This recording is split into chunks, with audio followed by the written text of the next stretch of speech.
नमस्कार, विभाज वर्ल्ड मध्ये तुमचे खूप खूप स्वागत। आज आपण बनवणार आहोत, मी आज सांगते की 7-8 दिवसाचे जर आपण साय साचवली फ्रीज मध्ये, त्यापासून आपल्याला तूप बनवायचे, पण कुठलीही मिक्सी किंवा मिक्सर आपल्याला वापरायचा नाहीये। तर आपण काय करायचे, फक्त रवीच्या 1 किंवा 2 हलवल्यामुळेच आपल्याला लोणी आलं पाहिजे। तर त्यासाठी आपल्याला फक्त एक काळजी घ्यायची असते, जेव्हा आपण साय टाकतो तेव्हा थोडंही दूध त्याच्यासोबत जाऊ द्यायचं नाही। आणि 7 दिवस 8 दिवस साय साचवली किंवा साठली गेली की त्यामध्ये काय करायचं, थोडंसं आपल्याला विरजण लावायचे आणि फ्रीजच्या बाहेर ज्या दिवशी ताक करायचं त्याच्या आदल्या दिवशी रात्री फ्रीजच्या बाहेर ते काढून ठेवायचं आहे। त्यासाठी आता आपण करूयात।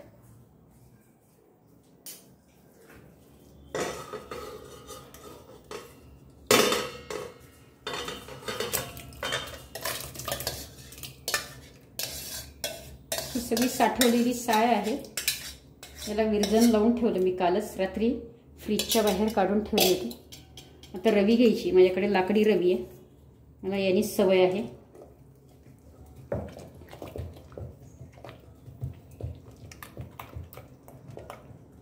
अगदी 2 मिनिटात लोण्याचा गोळा तयार होतो। मिक्सर मिक्सी काहीच वापरायची गरज नाही। आणि नंतर थंड पाणी टाकायचंय।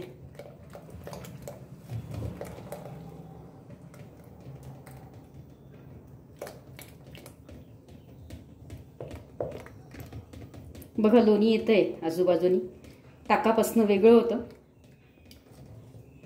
पाहू शकतात तुम्ही, लोण्याचे गोळे मस्त दिसतात, एकदम छानच। वा, लोणी तयार। आता याच्यामध्ये आपल्याला फक्त थंड पाणी टाकायचं, छान मस्त सगळीकडनं।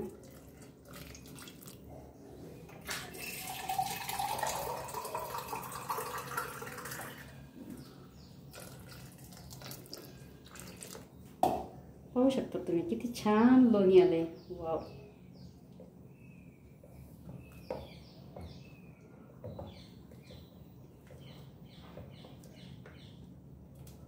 मस्त।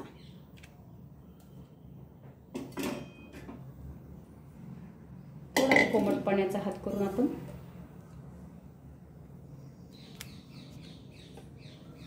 हे लोणी याच्यामध्ये काढून घेऊयात।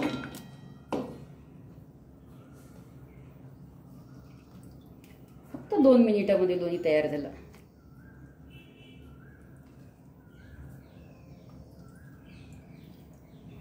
वा,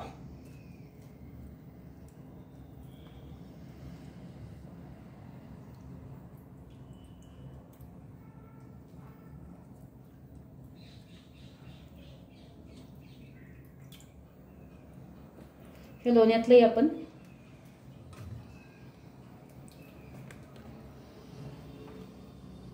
नंतर ताक काढून घेऊ थोडंसं जरा, म्हणजे लोणीला धुवून घ्यायचं आपल्याला, जेणेकरून थोडाही तुपाला वास लागणार नाही। 8 दिवसाची साय असेल तर तुपाला वास लागत नाही, तरीही एकदा आपण स्वच्छ लोणी धुवून घेऊयात। म्हणजे मी ताक काढून टाकतो।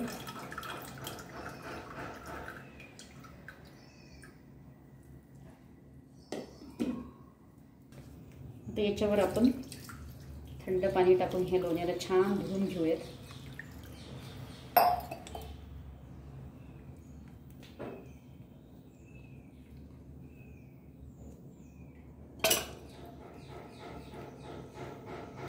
वाव,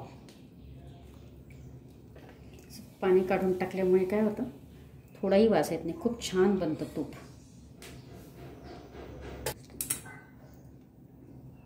छान धुतलंय लोणी मस्त। आता हे आपल्याला लोणी तूप बनवायला ठेवायचंय।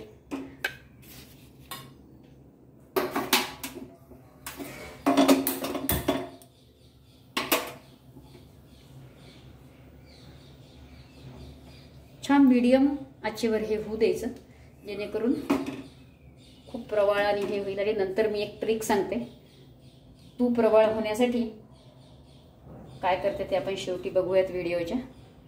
इथलं सगळं लोणी मी टाकलेलं आहे।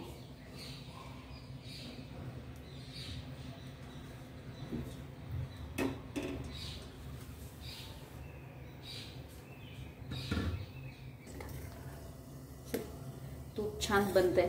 लहान गॅस करायचा जेणेकरून तूप कढईच्या बाहेर येणार नाही. लोणी छान वितळले. लोणी लहान गॅसवर होऊ द्यायचं.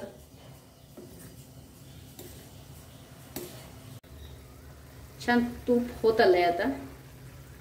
मस्त तुपाचा सुगंध सुटलाय. वा छानच. थोडं अजून एक 5 ते 7 मिनिट लागतील. लहान गॅसवर ठेवलंय मी.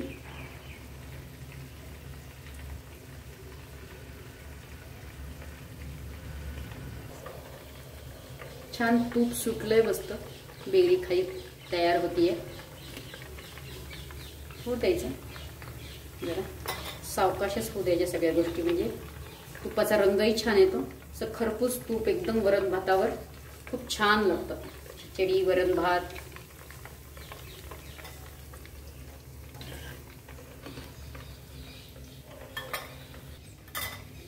तूप झालेलं आहे आपलं जवळपास. छान तांबूस रंग आलेला आहे. तर त्याच्यामध्ये थोडंसं रवाळ होण्यासाठी काय करायचं आहे आपल्याला, थोडं गार पाण्याचं एक शिपका द्यायचं जेणेकरून रवाळ आणि खरपूस होईल. एक 2 मिनिट ठेवायचा गॅस आणि गॅस बंद करायचा. एवढ्याच उष्णतेने हे तूप अजून छान होणार आणि छान तांबूस रंग येणार. तांबूस रंगाचं तूप जास्त दिवस टिकतं आणि चवीला सुद्धा खूप छान लागतं. त्याच्यामुळे ही एक ट्रिक आहे. वाव.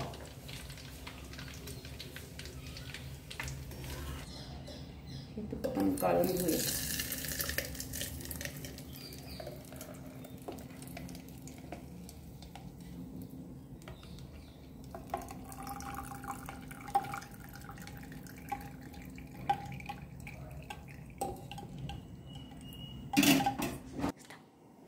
आता ह्या बेरीमध्ये 1 ग्लास जर पाणी टाकलं छान आणि उकळून घ्यायचं म्हणजे सगळं तूप काय होतं त्या पाण्यामध्ये उतरेल. ते पाणी आपण गाळून घेऊया. आणि ते पाणी आपल्याला नंतर पोळीमध्ये किंवा भाकरी करताना मिक्स करायचंय. त्यातच भाकरीचं पीठ किंवा पोळीची कणिक मळायची आहे जेणेकरून थोडे तूप वाया जाणार नाही.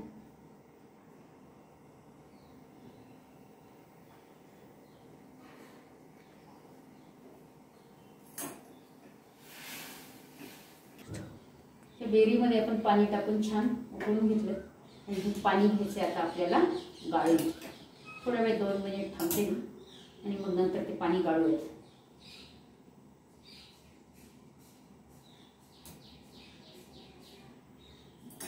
केलं.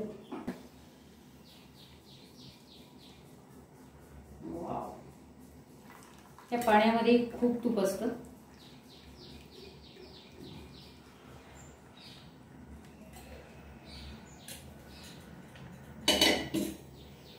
हे पाणी आपण फ्रीजमध्ये पण ठेवू शकतो जेणेकरून तूप वर येईल. ते आपण पोळीमध्ये किंवा भाकरीमध्ये टाकू शकतो किंवा ह्या पाण्यामध्येच कणिक किंवा भाकरीचं पीठ मळू शकतो. दोन्हीपैकी काही केलं तरी त्याचा पाण्याचा उपयोग होतो. सगळ्यात महत्त्वाचं तूप वाया जात नाही. असं हे आपलं तूप कुठलाही पसारा न होता न सांडता तयार झालेलं आहे. जर नुसती साय टाकली आपण आणि नंतर त्याला विरजण लावलं तर ते अगदी रवीने 2 मिनिटांमध्ये होतं. त्यामुळे मी कधीच मिक्सर आणि मिक्सी कधीच वापरत नाही. नेहमी तूप बनवण्यासाठी रवीचाच उपयोग करते. माझ्याकडे लाकडाची रवी कित्येक दिवसापासून आहे. तीच लाकडाची रवी मी काय करते उपयोगात आणते तूप करण्यासाठी जेणेकरून तूपही लवकर होतं आणि कुठला पसारा देखील होत नाही आणि कंटाळवाना तर अजिबात होत नाही. तेव्हा हे असं आपलं तूप तयार.